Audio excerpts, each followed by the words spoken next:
Hello. Hello. Oh, great. I see you. Hi, Masha. How are you?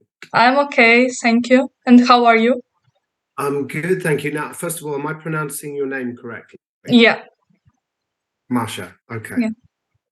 Well, it's So, very nice to talk to you. thank you. Also, the same is for me. Thank you. All right. If you're ready, we can start. Let's start. Hello, dear viewers. Today, my guest is an incredible English actor and singer, Sean Maguire. Hello, Sean. Hello. How are you? Uh, thank you. I'm good. More than a year and a half has passed since the beginning of Russia's aggression against Ukraine. And what do you think about this? I, like many people around the world, have been appalled and shocked and heartbroken and scared, and a lot of things, none of them good. I remember on the eve of the war speaking to somebody who's quite knowledgeable, and I said, "That's not going to happen, right? He's not really going to invade Ukraine." And he was like, "I think he might." And I was like, "That would be crazy. The whole world will be against him. Russia will be cut off. Economically, they'll be crippled. Ukraine will have the support of everybody in the free world. I don't see it happening." He was like, And so to watch it happen and to watch it persist, over a year, is devastating. Devastating to Ukraine, obviously, but I think it's devastating to the free world, and it's unimaginable and terrifying. And my family and I, and nearly every single person I know, have been very vocal in our support of Ukraine, and we just hope you prevail. Thank you. Thank you for the support. Originally from London, you started your career at age just 5, starring alongside Lord Oliver in A Voyage Round My Father. Could you tell how did it happen? Yeah, I come from a family of Irish dancers. You may know Irish dancing from river dance and things like that. That's sort of what made it globally famous. And my brother and my sister and myself were dancing somewhere, and an agent, a theatrical agent, saw us dancing and said, "Oh, they're talented children. Do you think they'd want to act?" And my father said, "Okay, if it doesn't interfere with their schoolwork." And then so we joined an agency. A couple of weeks later, I had an audition. I got the audition, and then I was on a movie set. And I immediately, as a 5-year-old little boy, looked around and was like, "Ooh, I like this. I like this a lot." And that was it. I mean, I was very, very lucky at a very young age. I knew immediately what I wanted to do with the rest of my life, and I've been really blessed to be able to continue doing it through my youth and my teens and my 20s and 30s, and still to this day. So yeah, it was just very, very lucky to find my passion in life at such a young age. In the early 90s, you appeared in film Waterland opposite Ethan Hawke and Jeremy Irons. What did you feel, and what kind of people are they behind the scenes? Well, unfortunately, I never got to be on set with Ethan Hawke because all of the stuff that I did in that movie was flashbacks. It was from a long, long time ago, where the main characters revisit their childhood in the movie, and it's always amazing to make a big movie, with huge stars like Jeremy Irons. And interestingly enough, it was the very first role that I got her name, Lena Headey, who's gone on to become a huge star in Game of Thrones and many movies. It was her very first job, and so there were some wonderful things about making the movie. And Jeremy Irons was wonderful. I got to sit with him in a read through and watch a real actor be very actory. Um, but the shoot itself was actually one of the more difficult shoots I've ever had. The director was wonderful. It was actually a guy called Stephen Gyllenhaal, who's Jake and Maggie Gyllenhaal's father. He directed the movie, and he was a wonderful man. But the shoot was, for me, it was 3 or 4 days shooting in Norfolk in England in November. I think it was very cold, Oh, and me and the actors, there's 3 or 4 actors, and all we were wearing is a pair of boxer shorts but they were 1930s, 1940s boxer shorts, so they were itchy and really uncomfortable. Oh And God. in the sea, we all have to, so we're freezing cold for 3 days, cold wind, wearing no clothes, and then we had to pull our pants down because it's 3 or 4 boys and a girl, and they're doing what teens do, showing each other bits. Mm-hmm. And I was very young, and it was so embarrassing. I was so like, oh God, I don't know. I was so ashamed. So that was emotionally really tough, because I was 14, 15.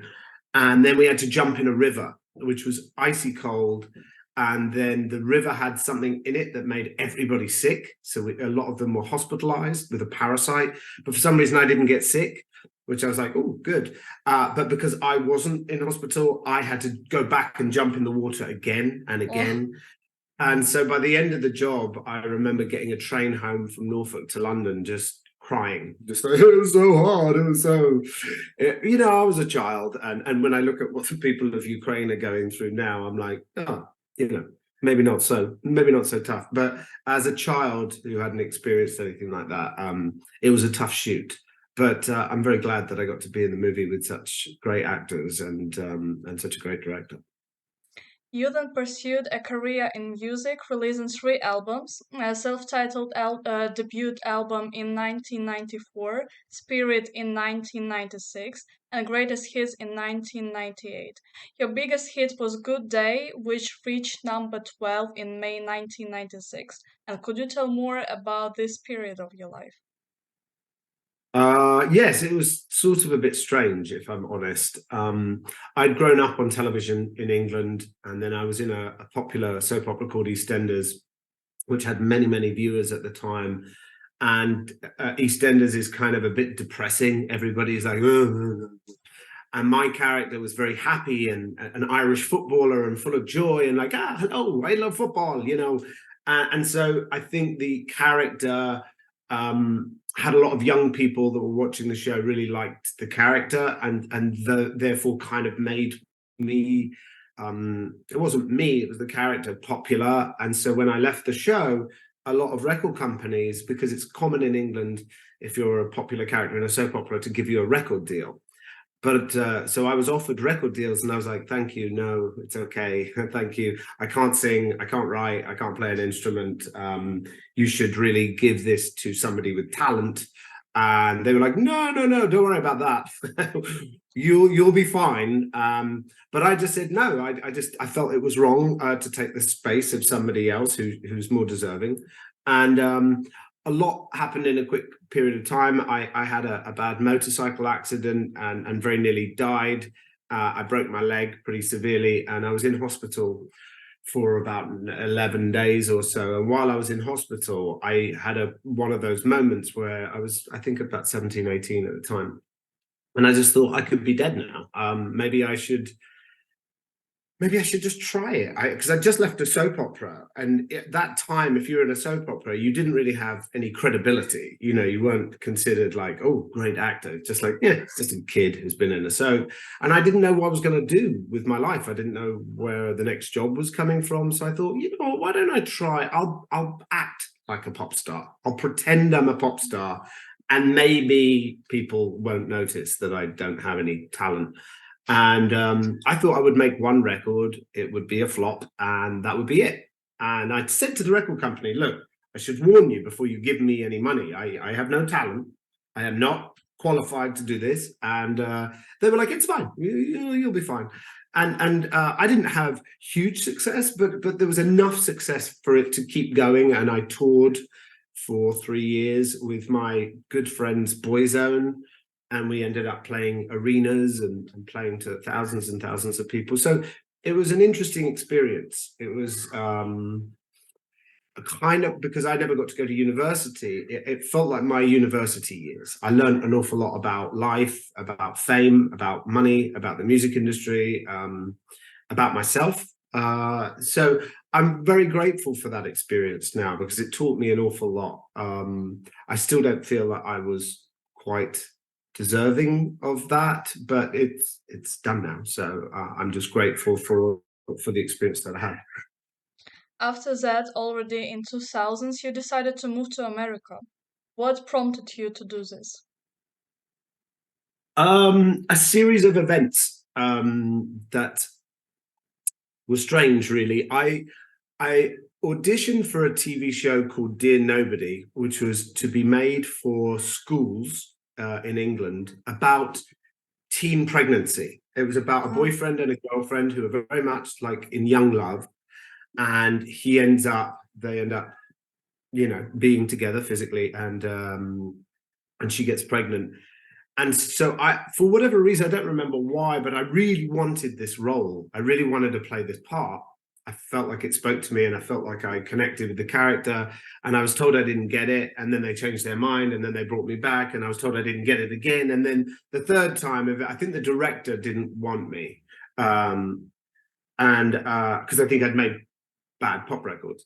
And eventually she changed her mind. I got the job, and that job was seen by a manager in the United States who was looking at the girl playing opposite me and saw me and went, "Oh, he's okay," and then said, "Would you like a manager in the US?" And I was like, "Yes," because I always dreamed of going to Hollywood and making movies and making TV shows here, because I grew up just as a movie kid, and I was obsessed with American TV shows and movies. And so the unthinkable happened, and I was asked to screen test for Spider-Man and a couple of other big movies, which I thought, this is never going to happen. And then there was a movie called The Princess Diaries, which I screen tested for, and the director, Gary Marshall, who made Pretty Woman and Princess Diaries and all these other wonderful films, he liked me and flew me over to LA. And while I was screen testing for that, which I didn't get, my manager kind of brought me around to Universal and Warner Brothers and all of these other places. And Warner Brothers, for some strange reason, said, "We like you. You seem like a talented young man. Do you want to come work for us?" And I was like, yeah, please. I'll pay you if you let me work for you. And I signed a deal, which doesn't really happen very often. I signed what was called a whole deal, where they just give you some money and say, "Don't work for anybody else, just work for Warner Brothers." And I was like, "Yeah, for sure." And I ended up making three sitcoms for them back to back. And then, by the time that was done, I'd been here 8 years, and I'd really learned to love life in America. And 23 years later, I'm still here. Cool. You have a lot of experience working on television, as you mentioned earlier. What roles are the brightest for you there? There are different roles that I love for different reasons. Often for me, it's more about what they brought my life. There was the first TV show I made for Warner Brothers was called Off Center, which was a raunchy comedy from the guys who made American Pie. And on that show, not only were the producers and the writers fantastic, and I'm still friends with to this day, but the three male cast members were guys called Eddie K. Thomas, Jason George, and John Cho, all of which have gone on to have huge success in their own right.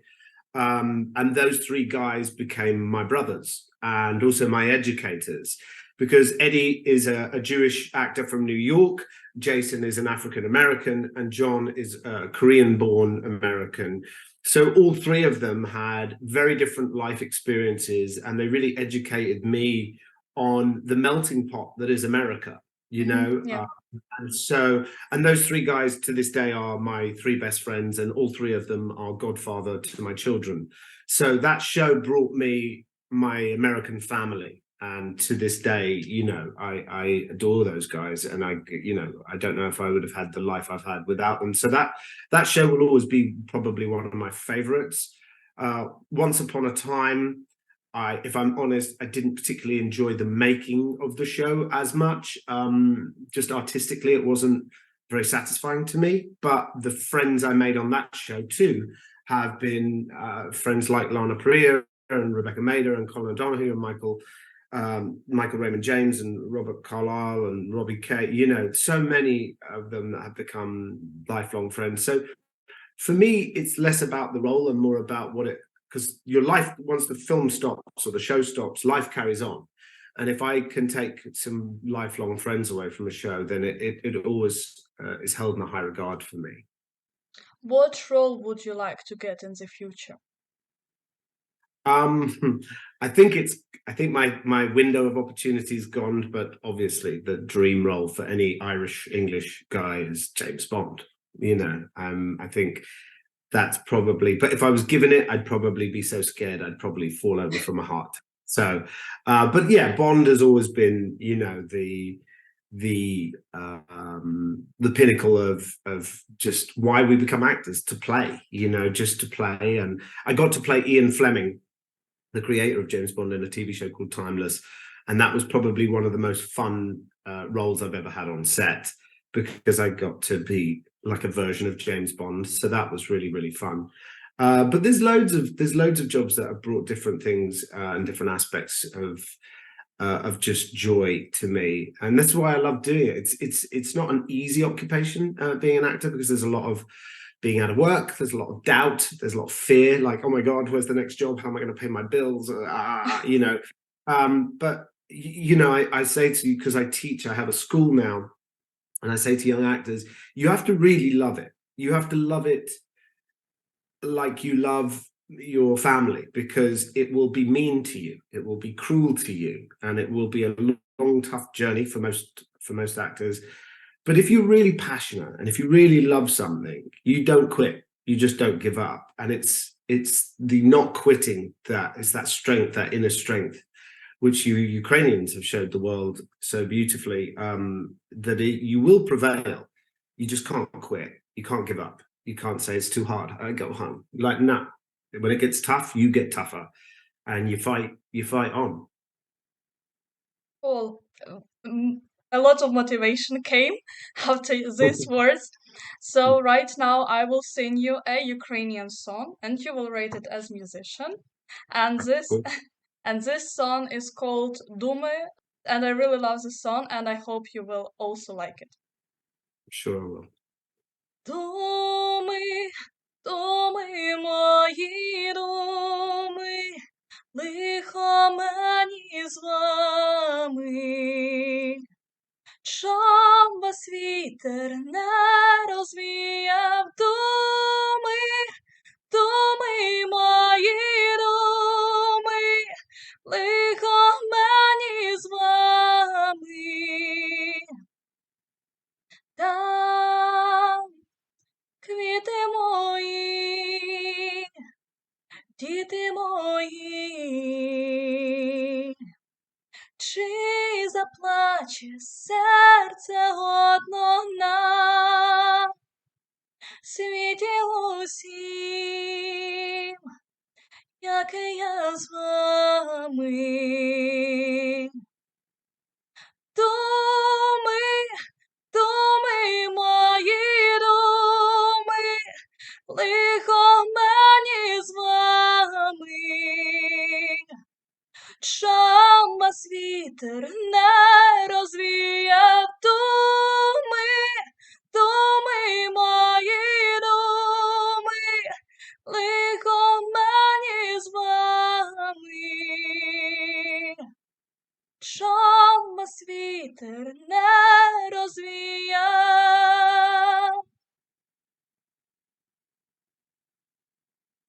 Amazing, absolutely amazing. You have a beautiful voice, Thank you very beautiful. much.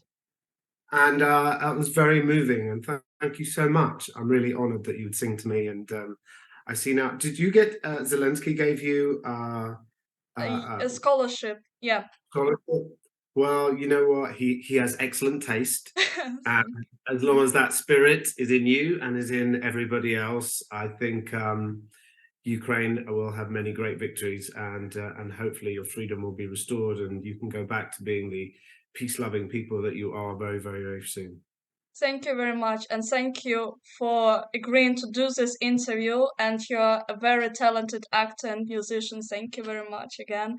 And I'm really honored that you support us, that you support Ukraine. And yeah, thank you very much. And I hope that someday we will meet together, maybe in America, maybe in United Kingdom, or maybe in Ukraine after the war. I would love to visit. We have actually, my wife and I, our children go to school with a young boy who's only been here from the Ukraine about a year now, and we've become good friends with them. And they have been educating us on what's been happening in the Ukraine.